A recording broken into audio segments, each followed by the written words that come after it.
La question de Clio. Bonjour Clio, tu as une question, je crois. Oui, bonjour. J'aimerais savoir pourquoi y a-t-il des dessins sur les pierres du rempart? Alors tout d'abord, ce ne sont pas véritablement des dessins, ce sont des gravures, c'est-à-dire que ces petits signes ont été creusés dans la pierre par l'outil du tailleur de pierre. Alors habituellement, on appelle ça des marques lapidaires, lapidaires sur des marques qui sont sur la pierre, mais on peut aussi utiliser le terme marque de tâcheron. Le tâcheron, c'est celui qui fait une tâche. Et on pense que ces marques-là, eh bien, étaient celles laissées par les tailleurs de pierre, notamment pour pouvoir les payer. C'est-à-dire que à la carrière, lorsqu'ils préparaient leurs belles pierres carrées pour qu'elles puissent être mises dans un mur, eh bien ils faisaient un petit dessin.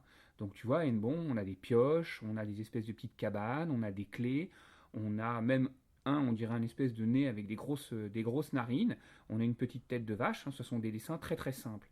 Et on pense que ce dessin correspondait à un tailleur de pierre. Donc à la fin de son travail, eh bien, on comptait le nombre de blocs avec le dessin.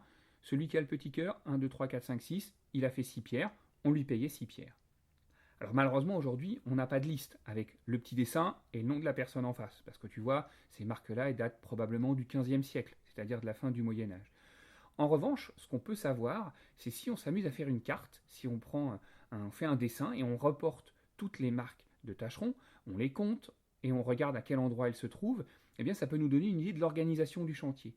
Et à Hennebon, ce qui est intéressant, c'est qu'on se retrouve avec des marques dans différents endroits de l'enceinte. Ça veut dire quoi? Ça veut dire que celui qui a préparé les pierres, eh bien il a préparé des pierres pour toute l'enceinte. Et si on imagine, comme c'était le cas à l'époque, que sa vie n'était pas forcément très longue, eh bien ça nous renseigne, nous, sur le fait que sans doute que l'enceinte a été construite très très rapidement. Ça répond à ta question? Oui, merci. Au revoir Clio, à bientôt. À bientôt. La question de Clio. Avec le service valorisation du patrimoine de la ville d'Hennebon.